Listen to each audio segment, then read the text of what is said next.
ভাই এটা বাংলাদেশ, এখানে রাজনৈতিক নেতারে নিয়ে আপনি কোনো কথা বলবেন, আপনার রক্ষা নাই, বাপ ভাই নিয়ে বলতে পারেন, কোনো সমস্যা নাই। কারণ ফেসবুকে আমরা যারা আছি, প্রিয় অভিভাবক লেখা যে সকল স্টেটাস আমরা দেই, সবগুলোই রাজনৈতিক নেতা। আপনি ধর্ম নিয়ে অনেক কিছু বললেও অনেকের গায়ে লাগবে না, রাজনৈতিক নেতারে নিয়ে আর দলীয় প্রধান নিয়ে আপনি কোনো কথা বললে ভাই সুযোগ পেলে আপনারা ছাড়বে না। আমার মনে হয় এই খেলা এখানে শেষটা। আজকে তো মাত্র ওনার বাড়িতে আগুন লাগছে, ভবিষ্যতে আর অনেক কিছু ঘটবে, এটাই বাস্তব। কারণ আমরা প্রতিহিংসা পরায়ণ জাতি, আর অতি উৎসাহে অনেক কিছুই করি, আর এগুলার ফলাফল একটা সময় হয়তো ভোগ করতে হয়। ঘটনা হচ্ছে এবারের পহেলা বৈশাখের যে মোটিভ ছিল, মোটিভটা কি ছিল? শেখ হাসিনার স্বৈরাচার একটা প্রতিকৃতি, ডাইনি আকারের একটা ছবি বানাইছিল, তাই না?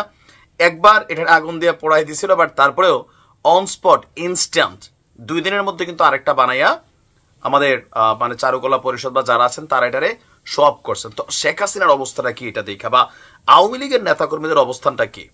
ফেসবুকে ডক্টর ইউনূস সহ অনেকেরই সিঙ্গল অনেক ছবি বানাইলেও প্র্যাকটিক্যালি এই পহেলা বৈশাখের মোটিভ বানানো যে চিত্রশিল্পী মানবেন্দ্র ঘোষ, ওনার মোটামুটি রফা দফা হয়ে গেছে। না, ঘটনার প্রেক্ষাপট হচ্ছে ওনার বাড়িতে দুর্বৃত্ত দিয়েছে, আগুন দিয়েছে দুর্বৃত্তরা। দিবাগত রাতে মানিকগঞ্জ সদর উপজেলার গড়পাড়া গ্রামে তার বাড়িতে এই অগ্নিকাণ্ডের ঘটনা ঘটেছে।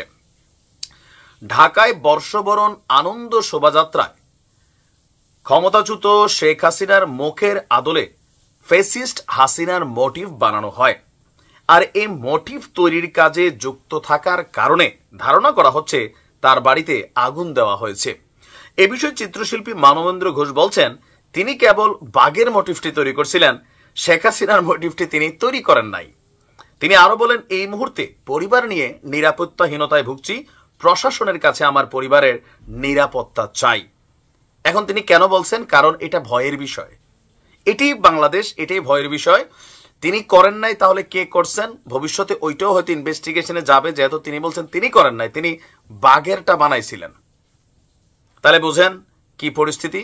এ বিষয়ে মানিকগঞ্জ সদর থানার ভারপ্রাপ্ত কর্মকর্তা বলছেন, তদন্ত করে দেখছি, দ্রুতই রহস্য উদ্ঘাটন হবে। রহস্য আর কি উদ্ঘাটন হবে আমরাও বুঝতে পারতেছি, হয়তো আওয়ামী লীগের কোনো নেতাকর্মীরা আগুন দিছে, অথবা আওয়ামী লীগের নেতাকর্মীদেরকে আরেকটু কালার করার জন্য অন্য দলের কোনো নেতাকর্মী আগুন দিয়েছে। তবে পারসেপশন, এখানে আওয়ামী লীগের নেতাকর্মীরা এটা করতে পারে, এটা ধারণা করা হচ্ছে। ইভেন তার পরিবার নিয়ে তিনি নিরাপত্তাহীনতায় ভুগছেন, এটাই হচ্ছে বাস্তবতা।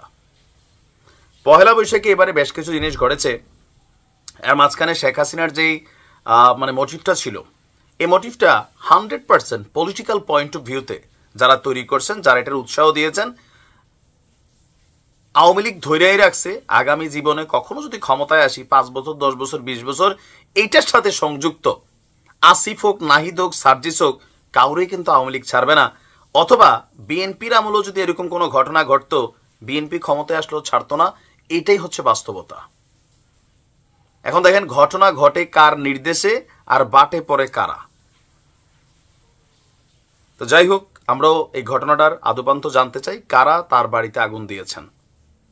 নিশ্চয়ই প্রশাসন থেকে তার পরিবারের নিরাপত্তার বিষয়টা দেখা হবে, দেখা উচিত। ভালো থাকুন।